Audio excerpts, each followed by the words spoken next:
All right. Should we rock and roll through this? Yeah. I always forget. I need to share the banana costume story if we're talking about the flashquotes origin, because that was the year that like we had to put on our banana costumes.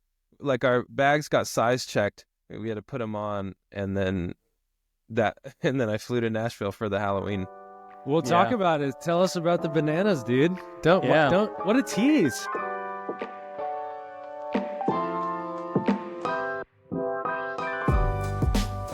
All right. So turns out the birthplace of flashquotes It all was started really with a banana. It all started with a banana costume. And so here's how it began. Goodhart Coffee started in 2017, actually. And we were growing and things were going well. But we eventually just all of our systems were cracking. And we really needed something more robust that was really built for coffee caterers. You should have seen my spreadsheet, just the crazy color codings and columns and just formulas. It was insane. I mean, I guess I'm still proud of that spreadsheet to this day, but it also would get broken a lot and start to suck. I'm going to take you back to Halloween 2022. Actually, all three of us have been doing Halloween parties in Nashville going back like years and years. And we're headed out for the yearly Halloween party in Nashville. My now wife and I, we were boarding our flight. This was the time, I don't know if you all remember or if you flew Frontier around this time, but this is when they were getting like militant about bag checking. I think they were like behind the scenes incentivizing their gate agents to like check all the bags and they would earn an incentive. So they were crazy during this time. So my wife always Never loved again, dude. it, At this point, like around that time was when I was like, I'd rather like not go on vacation than fly Frontier. Like if that's the only option, I'll just stay. yeah, I feel you, but my wife insists and she books the flight. So I still fly Frontier, unfortunately. But this was when they were bad. And so they size checked our bags and we were kind of being lazy with costumes and we had those like huge banana costumes where like your head peeks out. There's just like a small little hole for your head and then you've got the banana peel up here at the top and our bags didn't fit. So we like decided like, well, we're not going to pay $99.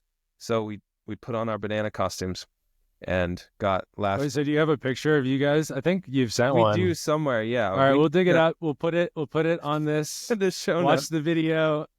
Right, Justin, about where did you finish the story? Well, no, that's it. Then Yeah. we had to wear the bananas down the jetway or whatever onto the flight. We're getting like everyone is loving it and / laughing at us or with us. We're not sure. And then that afternoon we fly into Nashville and we're getting settled into the Airbnb. Zach lands and me and Zach go take a walk. And on that walk, we started that's where Flashquotes was born. I was like, Zach, like all my systems are breaking. Like I think I need a database. Like what is a database? And that's really So at that point in time, like Justin and I were sharing an Airbnb, and I had like just freshly left my tech startup job and was like looking for what's going to be my startup. I wanted to like start a software business. I didn't really have like a great idea at that point in time. I think Justin and I was working on findateatime.com, if you remember that. It's feeling like golf now sucks. For any golfers out there, you probably agree. So I tried to build like a golf now competitor called findateatime.com.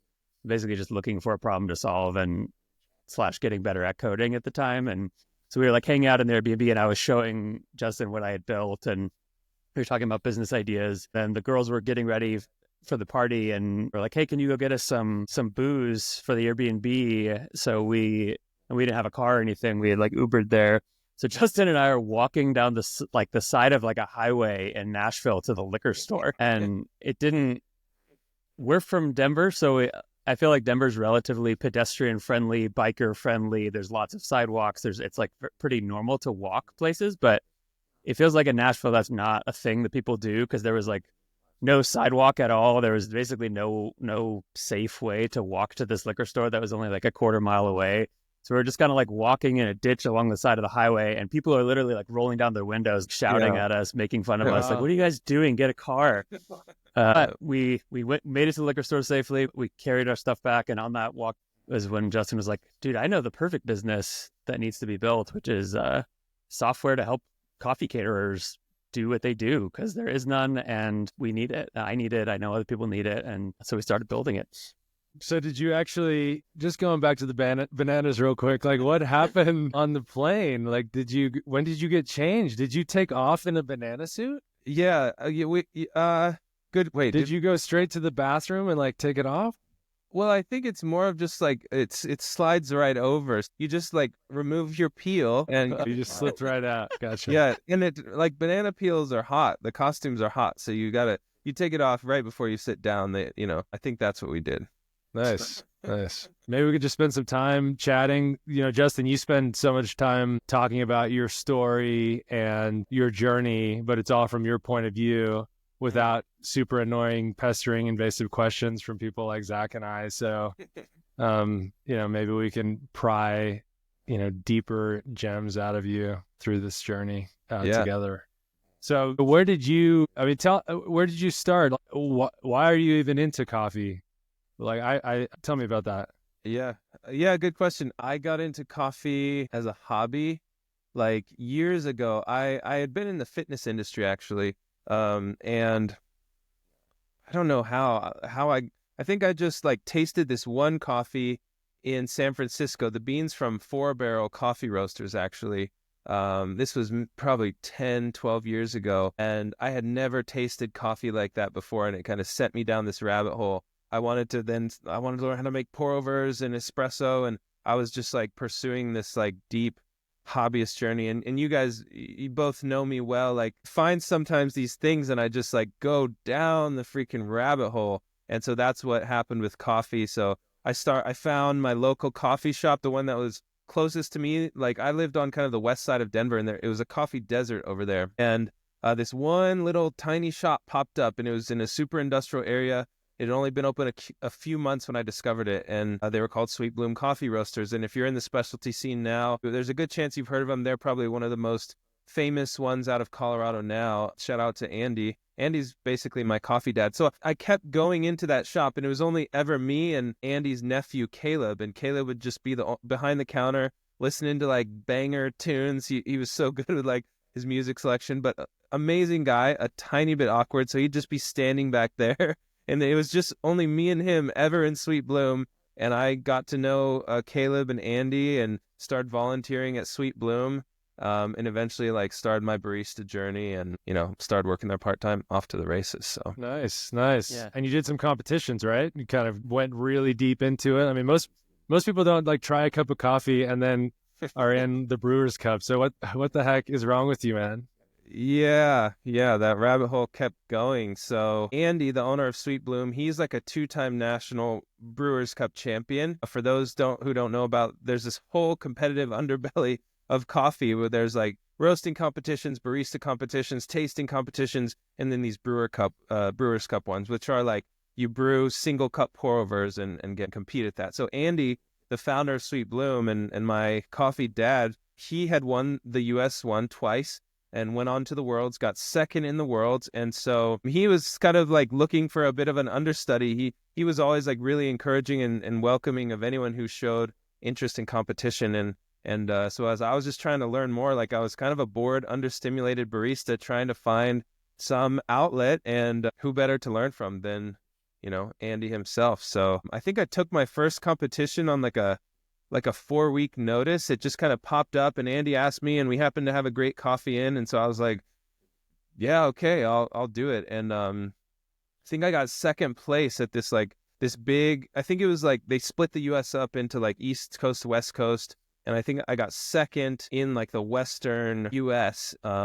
And then went on to get 6th at Nationals that year, and it went well. And then eventually went on to win second place. I never got first place. I'm just like a 2-time not winner of the U.S. competition. 2-time runner-up. Yeah. You're a winner, dude. I remember live streaming that. Like I was watching you like do your thing, and it looked kind of nerve-wracking. It's like, holy crap. Yeah. The judges are very serious. Also, do you guys remember that? I totally forgot until you started telling that story, that around this time we started our first business together, Pro Coffee Co. Do you remember that? We had an idea to, Justin, obviously, as he had learned all this stuff about coffee, and Daniel and I are like, well, teach us the basics. Like we want to make good pour overs at home and stuff. And he started telling us about how important the water is and the mineral composition of the water and the chemistry of the water, and how you really can't make like an elite cup of coffee without like perfect water. And we were like, okay, how do we get the right water. And he's like, oh, it's very difficult. Essentially, I don't know how you were doing it yourself back then, Justin, but like mixing your own formulas of salts and chemicals. And so we were like, maybe there's a business there of like, you know, like BarkBox for coffee nerds, right? Where we would send you the equipment, you know, send you the salts or the minerals to put into distilled water and make like perfect coffee water. And so we kind of kicked around this concept for a while and tried to market it, tried to get the most enthusiastic people we knew to care about that. And it just turned out that even like the biggest, most stringent coffee nerd in your community probably doesn't care enough to buy salt for their coffee water. We were just ahead of our time. This was before. Now there's a company, Third Wave Water, that it's literally like that does exactly this. Really? Well, we were also just inexperienced and probably not committed enough to it. But yeah, I mean, there is now, I don't know how big they are, but Third Wave Water is actually, they do this, and I think That's cool. Well, shout out to Nate Wright. I think our buddy in Nashville, one of my friends, I think he might have been our only customer because he's the one nerdy enough to love some good quality minerals. So yeah, that's funny. Shout out to Nate. So so you went from barista to, what did you say? Uninspired barista or understimulated? You were understimulated. Okay. Yeah. So, and you started stimulating yourself, you know, with business ideas. You know, you weren't satisfied with barista being understimulated, barista being a brewer's cup number 2. So you're just like, let's go, baby. Let's go deep into coffee. So how did this idea of carts come to be? Well, it's not an original idea at all for me. I knew I wanted to start a coffee shop like most people who are interested in coffee and start coffee carts. Most of them are like, I want to start a coffee shop, but I can't afford it. And so that was the same story with me at that time. And I don't know how she got on my radar, but June from Welcome Coffee in Santa Barbara somehow got on my radar. She was one of the very, very early ones who I would consider kind of like the second wave of coffee caterers. And she like had some resources and did some consulting, but really just was like this modern, cool aesthetic and version of coffee catering. There's like this old like first wave coffee caterers who've been around like 30 years and have maybe what some people might think is a little less visually like inspired presentation of carts. Maybe they don't use like specialty roasted third wave coffee, that sort of thing. So June from Santa Barbara was really and Welcome Coffee Cart was really my inspiration. And her sister like came into Sweet Bloom and somehow we started talking. Maybe that's even how I heard about her. But yeah, that was like the inspiration. I was like, I should do a cart. I should start doing farmers markets so that I can open a coffee shop. So maybe just like real quick, talk about your journey from there to where you are now, because you know, frankly, you're kicking ass, you're slaying it, and you're flashquotes customer number 1, and you've got some really awesome things to share. And we'd love to kind of peel back your banana as a throwback and see what's inside. Yeah. So, you know, 2017, learned to weld, built my first coffee cart. You know, if you've done a flashquotes demo or listened to any other podcast, you've probably heard the story of, you know, me and my first coffee cart and trying to figure out how to transport it and looking over at my, you know, my tan 1999 Toyota Camry. And that thing at that point was already like a 10-year-old Camry. I put a towing hitch on it. I installed a towing hitch on the Camry myself, got a 6-foot trailer, and basically that, you know, hauled the cart around in that. It was so, gosh, everything about it was sketchy. I was the only one that could hook up the trailer, back up the trailer, load the cart, ratchet strap it in. It was a great start and a very, I think, familiar story for a lot of coffee caterers who are just bootstrapping and doing everything themselves. So, you know, I learned a ton in that process, but that's really where it all began. After building my first cart, hauling it around in my Camry, doing farmers markets for a couple years. And, that's really, you know, I started to grow slowly, but it was in, I think it was in 2017, shortly, maybe 6 months after I built my cart, where I had the opportunity to do this huge, like multi-day destination event up in Idaho for that full solar eclipse in 2017. And that event, it was like this $12,000 invoice all said and done. It traveled up, it served field off-grid, coffee in a field off-grid in Idaho. And that's where it all clicked that, whoa, like there's really something here with catering. Maybe I don't actually, like, I'm good at this. Maybe I don't want to do a coffee shop. Maybe I want to double down. So that was a really big inflection point. And then the other was in 2020 when I met my good friend and mentor, Paul, and he really kind of believed in me and showed me, gave me strategic and tactical advice and kind of showed me where I could take this. So that's also like a huge inflection point of when we start to just grow exponentially. And maybe we buried the lead here a little bit. We need to brag on Goodhart Coffee a little bit and tell people why you should care what Justin has to say about coffee catering. And so I think we've got some advice he wants to give people at the end, but I'll do a little bragging for him. And Goodhart Coffee is now, as far as we know, like the biggest coffee catering company in America, and doing, multi-7-figure revenues and operating in 5 cities. So he's kind of grown this thing to a huge level.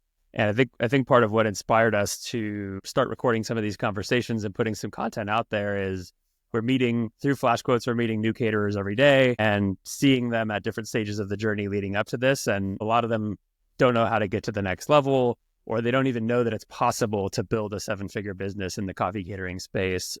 So, Justin wants to help, give those people some of the lessons you've learned along the way, right? Yeah, absolutely. Yeah. Thanks for sharing a little bit about Goodhart. We've got 44 coffee carts. We did 3,000 events in 2024. And really today we wanted to talk to you just about the 5 stages of growing your coffee catering business, the trouble, like what you'll have to do well to exist in a stage, the problems that stage presents, and then how to transcend that stage. So that's really kind of the core of what we are excited to share. And of course, this is just one person's perspective, but we've talked to so many coffee caterers and built an amazing software for them. And so we think and hope that we can give you some really concrete, tactical, and strategic advice today on how to reach that next level for your own coffee catering business. Nice. So maybe we talk about it in the context of your journey, right? Like kind of this first stage of side hustling. I wanted to start a coffee shop. I got a cart. I'm at farmers markets. Like, what's that like? And how do you get kind of the exit velocity to get to the next stage from there? Yeah. Yeah, I think level 1, level 0 is like you want to start a coffee cart, or maybe you're even in the middle of starting a coffee cart, but you have not served at a single event. Level 1 is really like, okay, I'm up and running. I've got my cart. I've got my equipment. I even have a website. And now I'm like actually serving real events. And so that's where Goodhart was for, a long time, probably. We stayed in level 1 for quite a while. And, this is where we'd say, like, what defines a level 1 coffee caterer is what we feel are pretty good criteria. It's a side hustle to you. You haven't gone full time. You're probably working some other job. You've probably served under 50 events a year. Your revenue might be around like 80 to 100K. And to get to this stage, I mean, you've done a lot really well, right? Like, you've had the courage to start up and you've sifted through just endless Facebook groups and blog posts and podcasts to figure out, like, what equipment do you need? How do you build your cart? Like, what are all the permits and licenses? And, how do I get my events and how do I market this?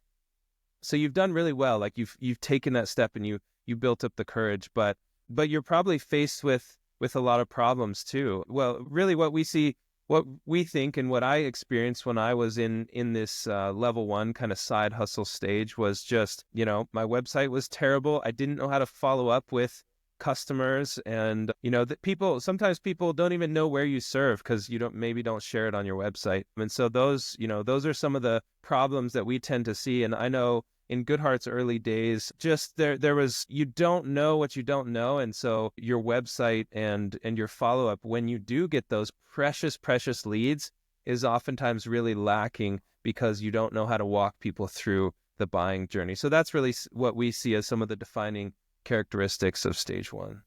So let's say I'm listening to this podcast right now and I'm like, yep, that's me. I'm side hustle. I've got this coffee catering business on the side. I'm doing a few events here and there, making a little bit of money, but it's not quite enough to quit my job and go all in. I want to get to that level. I want to kind of get to stage 2, which is me full time on my coffee business. You mentioned some of the problems that people see at that stage, but what are the kind of key things that they need to change or fix, or the solutions in your mind to kind of go from side hustle to full-time coffee entrepreneur? Yeah. Yeah.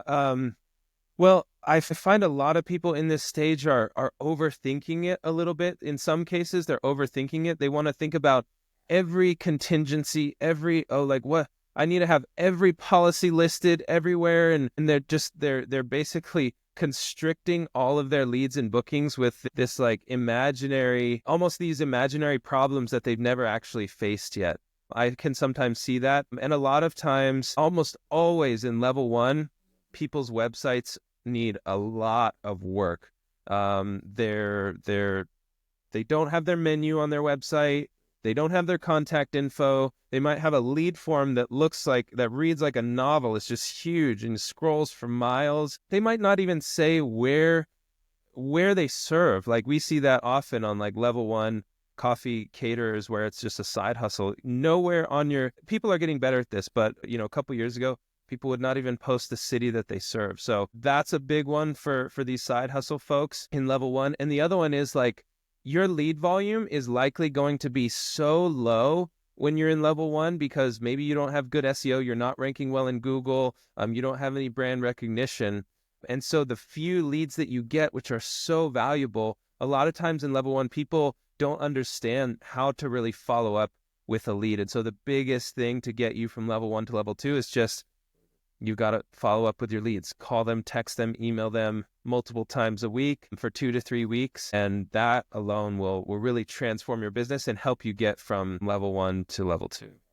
Yeah. And I remember recently, Justin, you were saying to one of our flashquotes users, like, that's a differentiator, right? Like do what you can do now as a level one that maybe somebody is harder for them to do when they're getting an influx of hundreds of leads. Like you actually have, it's kind of this David and Goliath sort of mentality. Like what can you do now that you're actually specifically suited to do? And treating every lead like it's this precious gem, like your golem, and you're like, my precious, and you're just taking care of it, like nurturing it and trying to get it over the edge.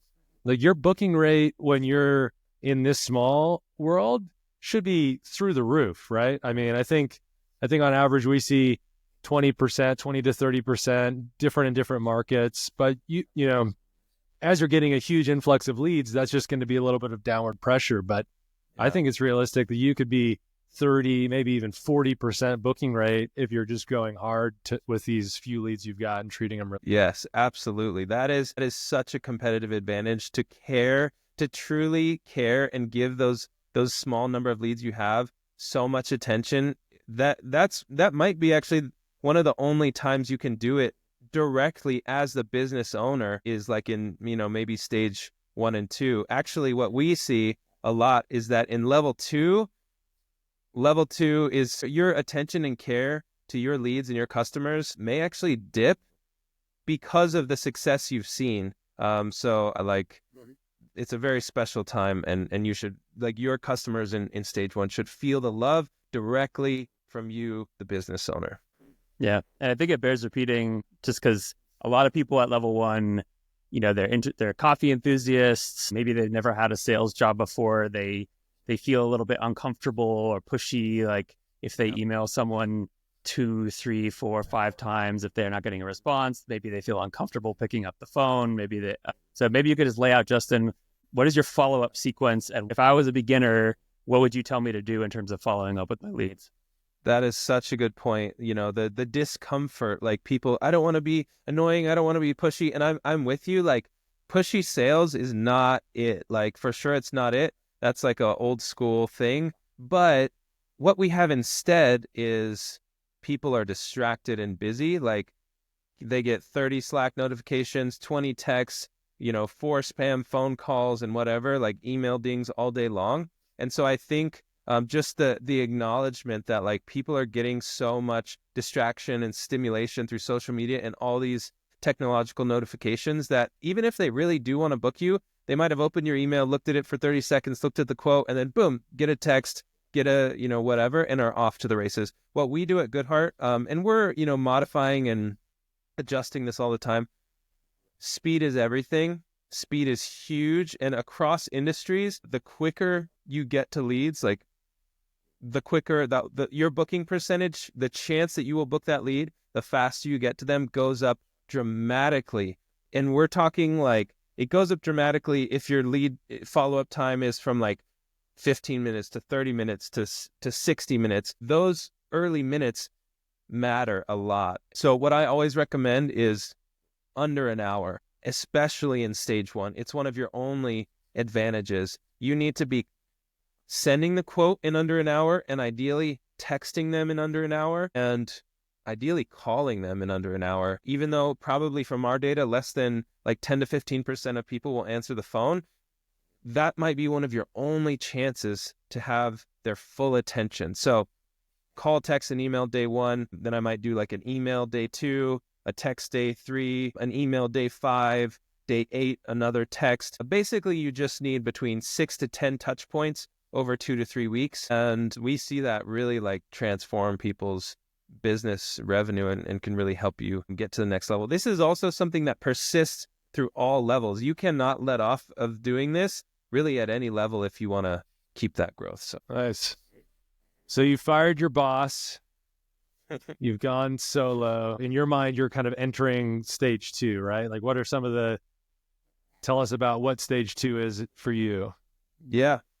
So stage two is really where you've gone full time and you're no longer just kind of 1 foot in, 1 foot out. You're like, whoa, there's something here. I'm going all in, and you're having good success. You're seeing good success. What we like to define stage two as, or what we think are reasonable parameters are, you might be doing 100 to 150 events a year. You're probably solo or almost solo. You might have just like a couple baristas who occasionally help you here and there. Revenue wise, we might see around, 100K ish for level two. And what happens in level two is your success is now creating your downfall, or rather your success is creating this tension. In level two, you are still probably doing everything. You're still doing all the sales, so you can't let off the gas. You can't let your follow-up go by the wayside.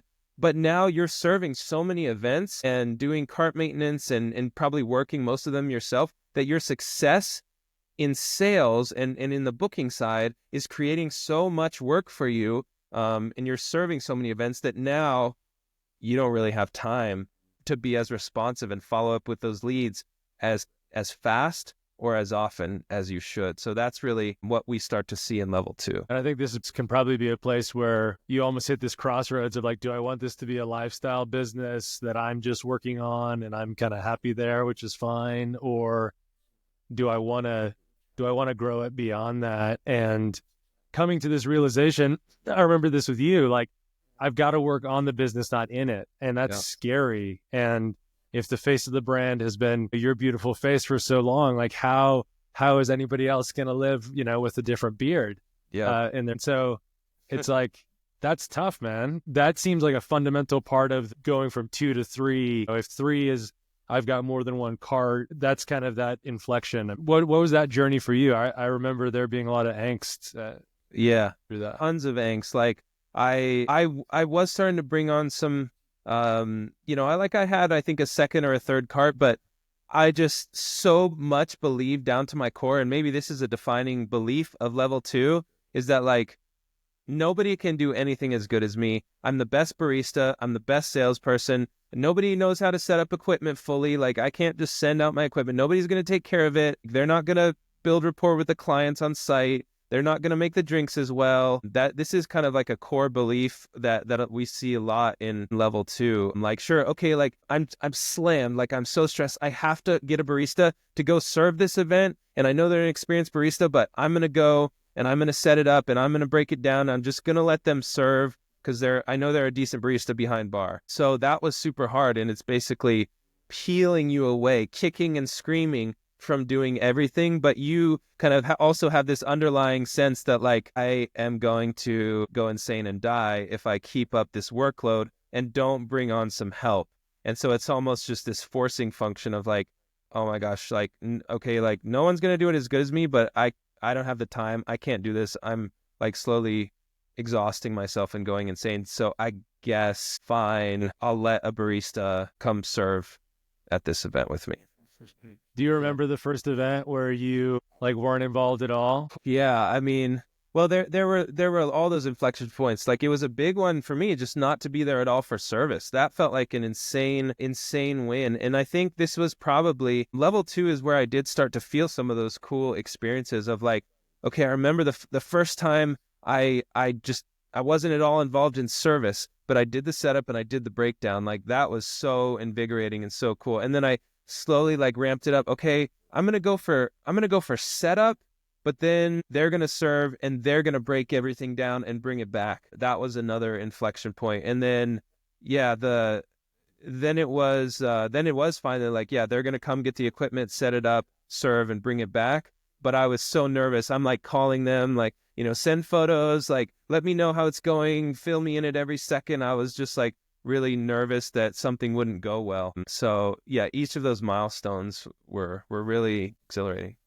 It reminds me of there's a book it's an old business book called The E-Myth. I don't know if either of you guys ever read it, but it's a good. Yeah. This principle applies not just to coffee, right? It applies to any entrepreneur, where the evolution from being the technician who does the work to the manager who organizes and plans the work, and eventually to the entrepreneur who sets the vision and the strategy for managers and technicians to execute. The process of growing a business, any business, whether it's flashquotes or a catering company or whatever, is kind of systematically finding the areas of highest leverage where you can allocate as the founder your limited time, and then systematically delegating the lower leverage things. The very first thing that's lowest leverage is pouring cups of coffee. Lots of people can do that. Lots of people do that for not that much money, right? It's not that expensive to find someone who's good at that. Delegating that is step one. And then, we'll talk as we go through the other phases, I think, about the higher and higher level things that you can also delegate, like management and operations and roasting and, on down the line.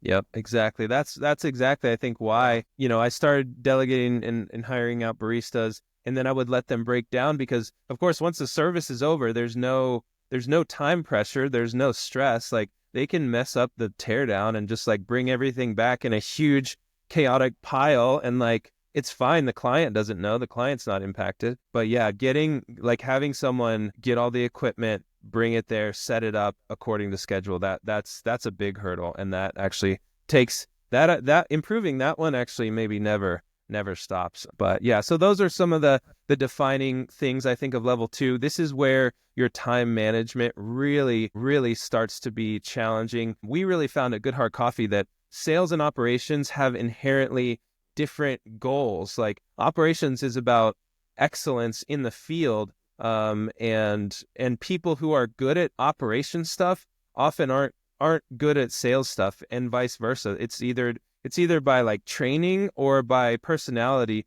There's this tension. So you as a business owner are an exception. You can do both those things, but when you start to bring in other people, I definitely made the mistake of trying to bring on this like all-in-one person who did operations and sales. And I just found that like, just like me, they had the operations stuff pull them away from the sales stuff, and the business suffered for it. So the time management is really, really big here. And, this is really where the solution can be things that help you save time, both in your sales and operations processes. So like with flashquotes, we have these incredible like automated timeline calculations. It was one of the first features we built, because timeline calculations were a pain, especially like, okay, you get the initial timeline and then they want to slightly shift it by 30 minutes. And then you have to recalculate like 6 timestamps. And so something like flashquotes where, a booking comes in, the entire timeline has been instantly calculated, duration, shift start and end time, just gives you tremendous peace of mind. So you don't have to be laying in bed at like 9 p.m. for your, what you think was pretty sure it's a 3:30. Like, I'm pretty sure I need to wake up at 3:30 based on this. No, with something like flashquotes, it's just right there, instantly calculated. And then also just on the operations side, with our event brief, like the day of service document for baristas, this is really something that you can make sure like you can have confidence that the barista has all of that information to successfully service and pack all items, service the event. And so This is where like we really start to see people needing systems and software improvements so that their time stretches further, because they still have the conflict of the sales and operations oftentimes at level 2. So maybe it's kind of like going from 2 to 3 is like going pro in a way. And that's is that when you started seeing like a lot of the cracks in your systems? Yeah, exactly. I mean, I had them before. Like, I think the reason I was able to squeeze out, this efficiency in Goodhart Coffee was because of I'm really good with spreadsheets, really good with like no code automation stuff. And so I think I kind of built my own thing that helped me, but it just didn't have the robustness. Somebody edits the wrong column like one time and then drags that wrong formula to like all the other events, and it breaks a lot of things. So while it was functional, like it was fragile too. So maybe recapping like level 2, if you're out there like a full-time solo entrepreneur on your coffee business who wants to grow it, scale it, you're thinking about hiring people, you're thinking about going multi-cart and trying to get multiple events in the same day, things like that. It sounds like some of the things you're recommending is looking at your logistical software systems, your time management, trying to figure out how you can automate, bring in tools to help save you time, and then becoming comfortable with delegation, bringing in part-time baristas and giving them more and more responsibility so you could be comfortable having events that are fully serviced without you ever being there or being a part of it. Yeah. Yep, exactly. That's well said. And that basically is going to set you up to now you're good. So now you're ready, and we see people really start to move into level 3 once they learn the lessons of level 2 and kind of solve the bottlenecks and constraints of level 2. So what we think are good defining characteristics of level 3 are you're probably might be around like 2 to 400K in yearly revenue. Let's see, you've built a small team, so you've got some baristas, you probably have some admin help now, you've got multiple carts, you might have like whatever it is, 2 to 6 carts, 3 to 5, something in that range. You've probably brought on your first full-time admin assistant, maybe just part-time, but probably, and you've done a lot well. Like you kind of are seeing what's possible in the coffee catering industry. This is usually where people are like, I can't believe I've built a coffee catering business that makes whatever it is, 2 to 400 a year. Like you're making a good living. Things are going well.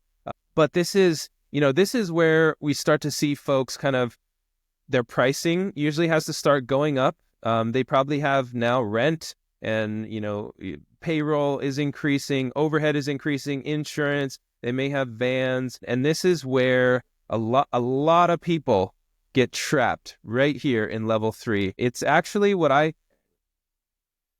this is such a critical thing, because the decisions you make in level 3 will determine how quickly, or if you can even make it to level 4 and 5 at all.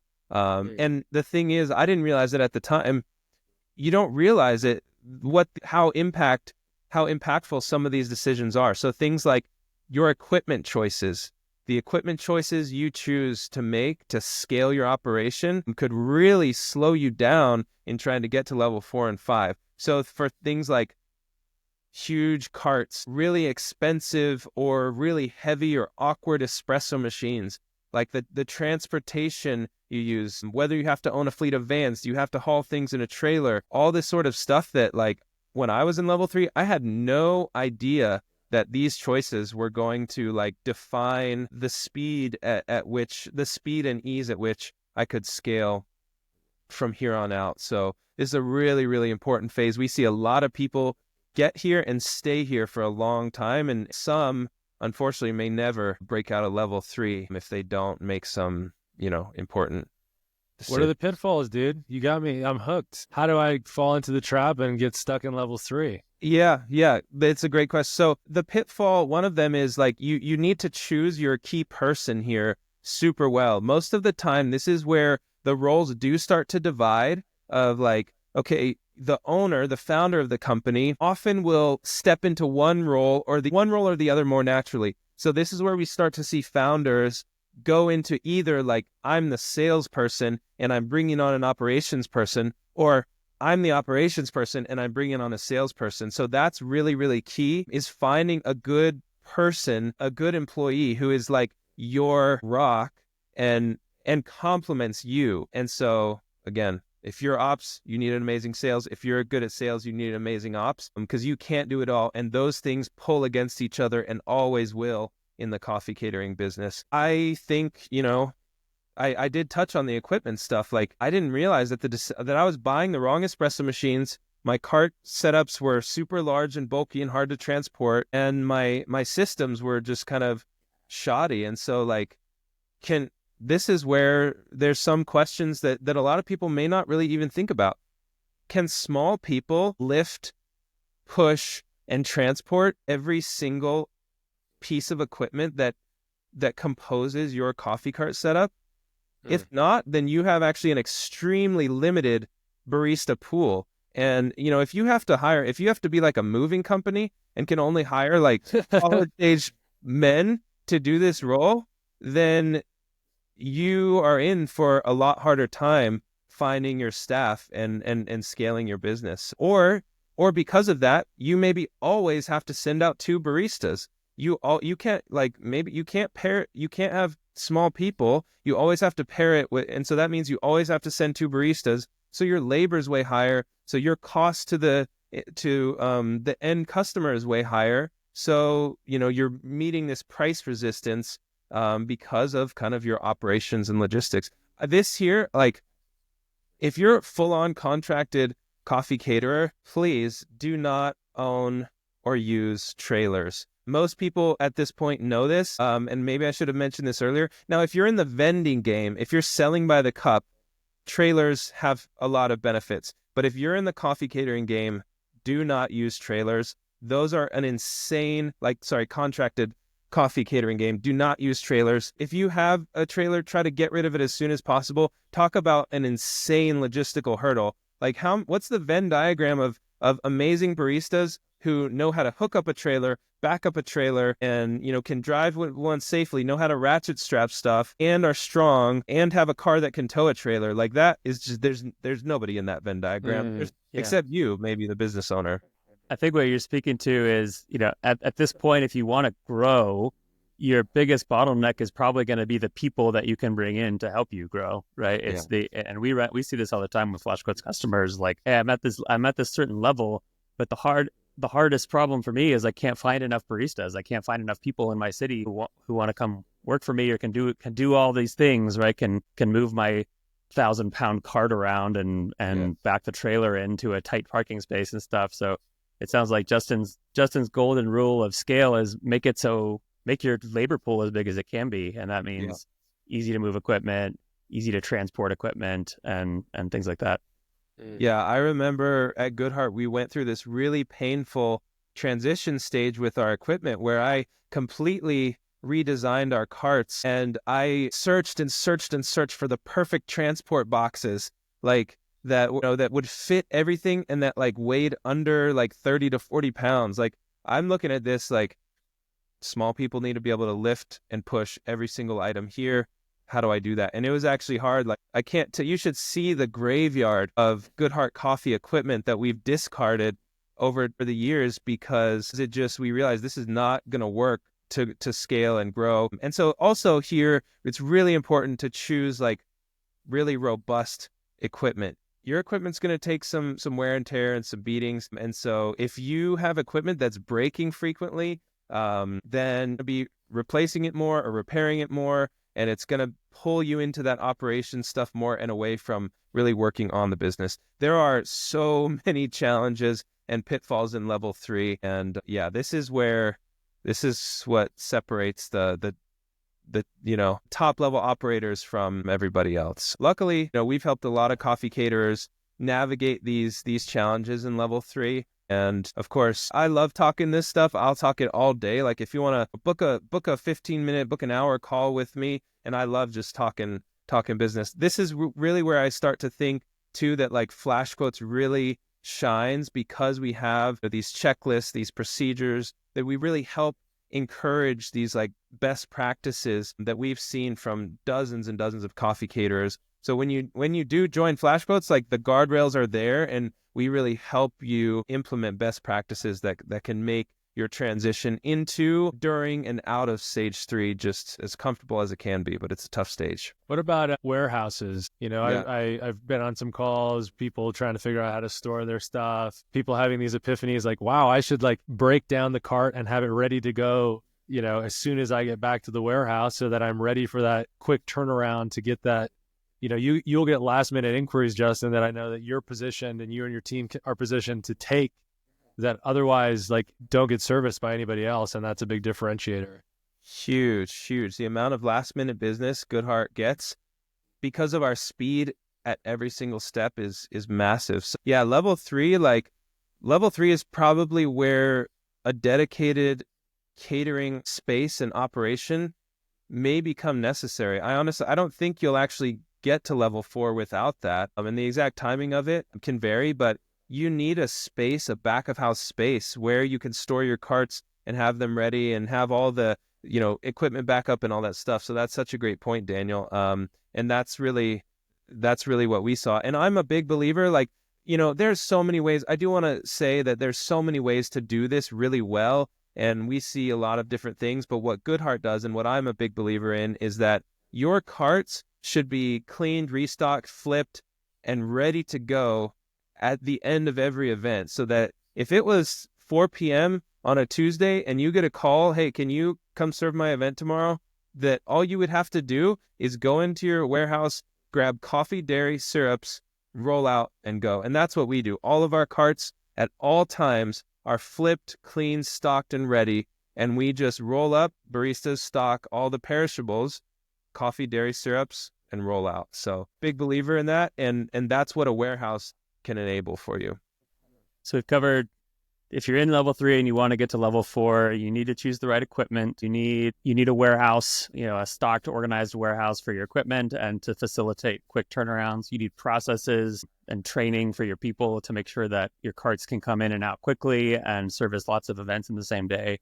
I think there's one more piece here, which is just hiring more baristas and developing a process for finding, interviewing, retaining, attracting good baristas. That seems like the other piece to me to get to level 4. Maybe you could speak to just tips on finding good people. Yeah. This one was tough for us too, because up through like most of stage 2 and 3 for Goodhart, everything was like a word of mouth, like referral, like I had this barista work for me once, and their friend said they would work for me, and then their friend said they would work an event, and I didn't know how to get more baristas. I tapped out all my personal network of every barista I knew or knew secondhand. So the good news is that, pay is a piece of this, because this is hard work, and you all know this. It's physical labor, and a lot of folks really enjoy that, but it's a little bit different than the cafe vibe. So sometimes in some coffee shops, the cafe vibe can be we're great on bar, but then we're kind of just chilling. There's no chilling in catering, and you definitely need a little more of that hustle, and that can be hard to find. But the good news is, and really such a huge unlock, is that event baristas generally need to make more than cafe baristas because it's harder and more physical work. We see, and at Goodhart, the biggest unlock here is just that we can pay our baristas way above rate because of, largely enabled by, the flashquotes booking form and the way we kind of request and give the option of gratuity on the booking form when clients are booking. We see that when people switch from a 17 Hats or Square or just whatever other software they're using, Honeybook, QuickBooks, if they're just doing kind of invoicing, we frequently see people get 2 to 3x gratuity from the flashquotes booking form. And we've designed it that way on purpose, and we can explain it more in another episode. But at Goodhart, all of our baristas, I believe, make on average $10 to $12 an hour just in gratuity. Now, tell me you can't find an amazing barista for $25 to $30 an hour, right? If you're paying them whatever it is, 15 to 18, and then they get another 10 to 12 in gratuity, it's going to be easy to find great folks. But even more importantly, what we do, the hiring process can be, we bring on all our baristas through Indeed. And it's really like a filtering down process. And this is probably warrants its own episode too, but the short version is we'd post a great job listing. We ask some like 3 key filtering questions, which are for us, do you have your own vehicle and reliable transportation? Can you lift the espresso machine? I forget what the other one is, but those are the 2 big ones. We tend to get about 40 to 50 applicants. We tend to filter those down and set up interviews with maybe like 10 to 15%. So maybe like 5 to 8. We set up interviews. From those interviews, we probably filter down another 50%. So we actually want to bring in like 3 to 4 to start the hiring or basically start the training process. And then usually 1 to 2 of those might either we don't think it's a good fit after seeing them, or they don't think it's a good fit after experiencing the job. So it goes from like 50 applicants down to like maybe 2 to 3 baristas.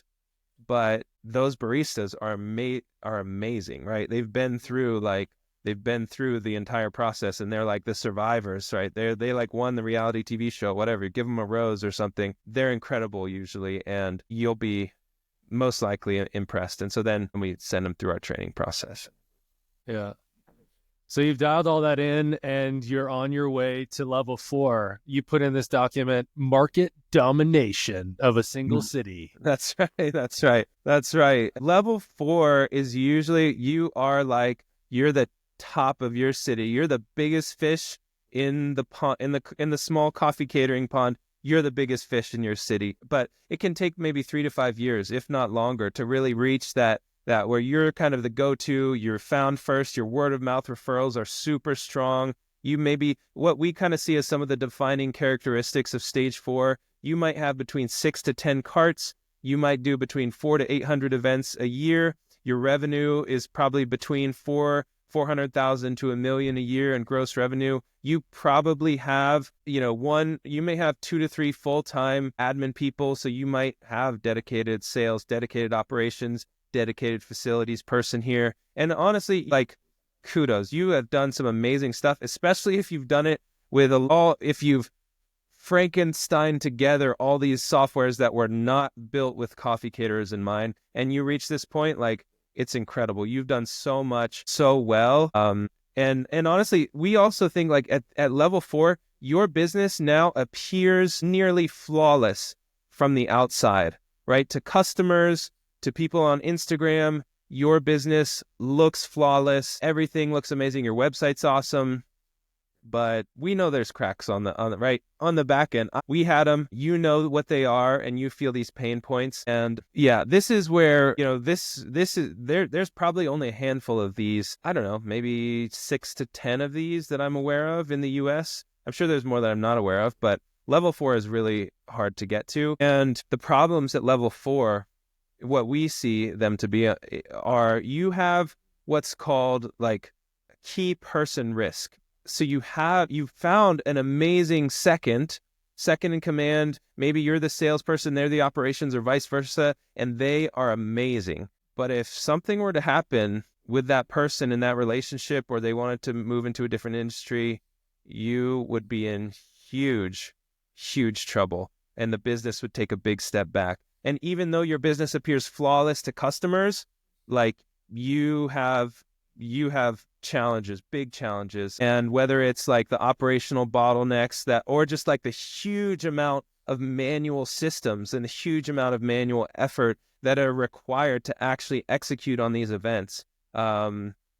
Expenses start to grow rapidly. You've got maybe a huge fleet of vans. You've got all these rents and insurances and taxes and fees and your equipment, and it starts to get quite expensive. And even though you're probably profitable, the profit percentage and the profit margin does tend to start to go down here. This bloat can start to happen. Your staff and your employees are amazing, but they're maybe not as like frugal or aware of costs. And so you can start to see van rental expenses balloon and product waste and all sorts of stuff like that.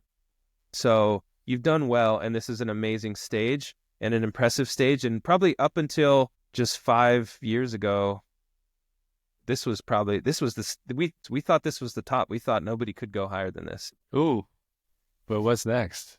Well, I do want to talk about like some of the solutions for folks who, and some of the solutions and what's next for folks who are in level 4. This is really where it becomes important to start cultivating talent from below. Like, this is where it's important to start bringing your baristas up. And we actually had a lot of baristas move from just being a barista into admin roles. And there can be tremendous benefit to that, especially on the operations side. It's a little harder. It's actually very, very hard, in my opinion, to transition a barista into like a sales role. It's a lot more natural on the operations role. So you've got to start like cultivating that talent up from below so that if you were to lose some of your important people, you have someone who is a bit of a backup for you. Ideally, you're getting yourself out of the day-to-day operations and of the day-to-day sales,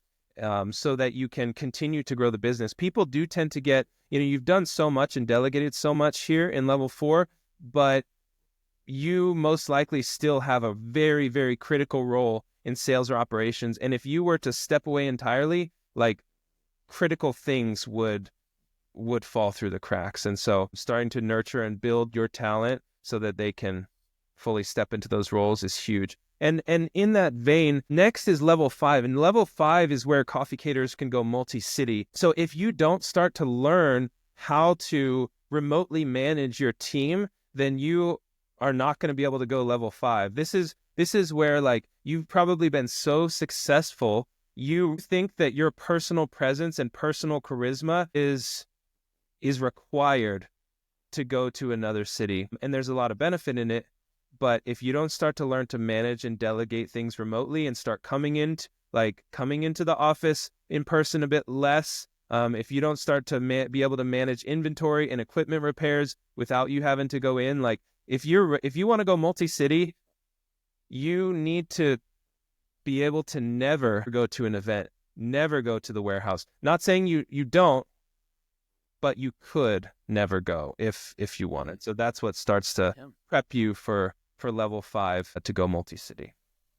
Maybe you could share a couple stories, Justin, of hard knocks, lessons learned from going multi-city. I know you've hopped on last-minute flights with a random piece of equipment in your luggage, or done all kinds of crazy stuff to try and put out fires once you expanded to that level. Yes. So in level 4, like, to prep for level 5, this is where you need to basically build an internal library, a video library of all sorts of processes, where you've got to, like, screen record all these processes, record, like, equipment repair videos, installation things. Your documentation has to go through the roof in stage 4 to prep you for stage 5. I didn't know that. Like, I just kind of, like, I had a little bit of I would say a buffer. So my second city was San Francisco in the Bay Area.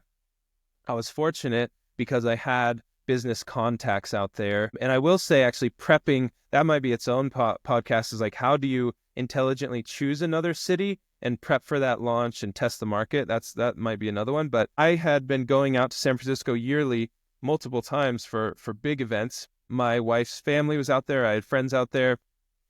Felt like a really natural thing. And then I, ran some ads to test lead volume. I tried to do it as smart as possible. I did not just, like, spring up a warehouse and go. It's very, very scary to do your second city when it's remote. So yeah, Zach, like you mentioned, the equipment issues, like, I was flying out when I first started. I was flying out probably once a month for 6 months, and 6 months or more, and just doing I didn't have actually an equipment person yet. I had a team of very green baristas who were great baristas, but didn't know anything about equipment repair. So I was flying out once a month to do maintenance and repairs on the carts. And on this one particular time, due to errors I made in stage 3 with, like, equipment design and functionality, I had this really bad design where my water pump was attached to this box near the bottom, and it was so dumb in hindsight, but water would pool down there a little bit and it would short out my water pumps and burn them out completely. So made some mistakes in level 3 that haunted me in level 5. And so that happened one afternoon. We burned out a water pump. We didn't have backups, so lesson there. And we didn't have, couldn't get a new pump. anywhere locally, couldn't get one on Amazon. And we had an event the next day with all of our carts, I think 4 at that time in SF, fully booked.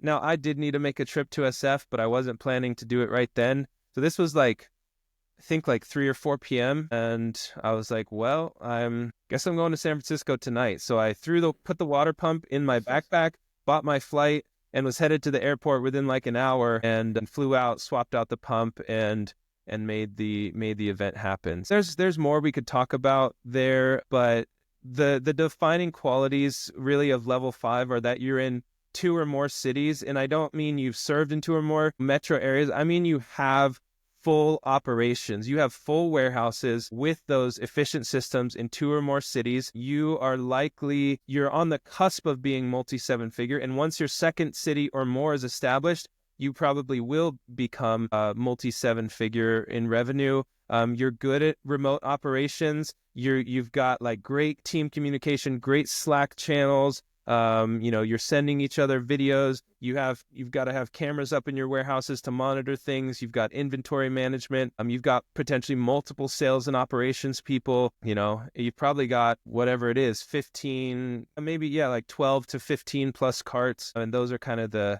defining characteristics of what we see level 5 caterers. And so like it's cool that we're starting to see this more and more. Like 5 years ago, I personally didn't think it was possible. I know a lot of people still kind of have it in their mind that this isn't possible, but level 5, I think we're going to see a lot of coffee caterers in the next few years reach level 5. I'm sure we'll see a couple reach maybe even level 6, which I don't even know what level 6 is. I think it's just like 8 figures in like market domination in like 6 to 10 cities or 7 to 10 cities. I think we'll see some of those in the next few years. Multiple countries? Are you going to potentially, yeah. Could be multiple countries. Canada, open a warehouse Canadian in Costa coffee. Rica. Yeah, Nice, I mean, man. it's exciting. This industry is growing, right? And there's, we're along this journey with a lot of other amazing entrepreneurs and companies that are still exploring what's possible for coffee catering. Last year, Goodhart did 3,000 events. And I think I just did the math. That's like, there was a Goodhart Coffee event every 3 hours of the entirety of 2024 or something like that. That's pretty wild. And you're still growing, right? You haven't capped out by any means. So there's still room to grow beyond that. Yeah. We grew 76% in 2024. And, so far in 2025, it feels like we're on track to be growing another 40% this year. We're not going to open any new cities this year. We really now feel the need to solidify things. We're starting to feel like if we don't just double down and nurture the cities we have, I could see a world where, we start to have a lot of cracks show, and we don't want that. So 2025 is the year of doubling down and making more robust. And, we still want to grow 30 to 40%. But yeah. So. Well, I think that was awesome, dude. What an information dump. What a ton of value. Maybe we can just wrap it up with kind of our takeaways and next steps. But I think there's a ton more we could dig into. So I'd love if, maybe people can leave a comment or hit us up with what they thought was interesting and what they want to hear more about. We're kind of figuring out the schedule here. So I think we could unpack, we didn't even get into CRMs, and there's all kinds of equipment stuff, logistics stuff, pricing strategy. Yeah, there's a ton of topics that we could dig into, but would love to hear from listeners what they want to hear about next. My takeaway from this is, if I'm a level 0 or level 1 or 2 caterer, like my mind might have just been blown, like, wow, that, it really is possible to make my business a 7-figure business as a coffee caterer. And there's a clear path to do it. There's people who've walked that path before, and they're sharing the knowledge. So that's exciting. It's a cool time to be in the coffee catering space. It really is. To see in the last 2 to 3 years, like the growth of the industry, like the pool is getting bigger, like more people are hiring coffee carts, the industry is growing, and it's an incredible time. And we recognize that. We love this industry. Like I feel like I'm a lifer in coffee catering. I feel like I found my path and we're just on it. And so that's why we built tools like flashquotes. That's why we want to put out content like this to really help the community. I personally, I've been laboring and building this stuff in obscurity for years, but I really want to start like contributing and sharing with the community and just sharing the lessons we've learned along the way. That's awesome, man. Yeah. And I love the idea of, we've talked about this a lot, that most of the competition is actually people who just don't think about coffee catering for their event. You know, they have an event at work or at school or a wedding, and they don't realize like, hey, this is actually easy. I could go hire somebody to just really delight the people that are here at my event with an amazing service, like wonderful coffee. And so it kind of feels like investing in the community is investing in that tide that raises all ships, right? Like the more people realize like, hey, this is something you can do. You can make your events awesome with coffee, with bar catering. Yeah. You know, the list goes on and on. So really excited to be there to empower people to succeed in that in a way that they never could and be discovered and get that booking. And yeah, thanks for your time. You're a wealth of knowledge, Justin. It won't be the first time we do this. I'm excited. We've got some really great other topics queued up. Just a little breadcrumb for you. You know, I've been super on AI chatbots. So just last night, I fed in to the Goodhart Coffee AI chatbot. Like I fed it on probably 10,000 leads that came to Goodhart Coffee leads, 6 months of our customer interaction training data, and asked it all of the top questions that our customers asked Goodhart Coffee, things they wanted to know before they were comfortable booking the service. And so maybe in the next one, we can talk about all the questions that you should address on your website based on the data that we have that will help your customers get walked through the process so that you can book more events and get to that next level. So we look forward to sharing that soon. All right, click subscribe. You heard it here first, people. It's coming next.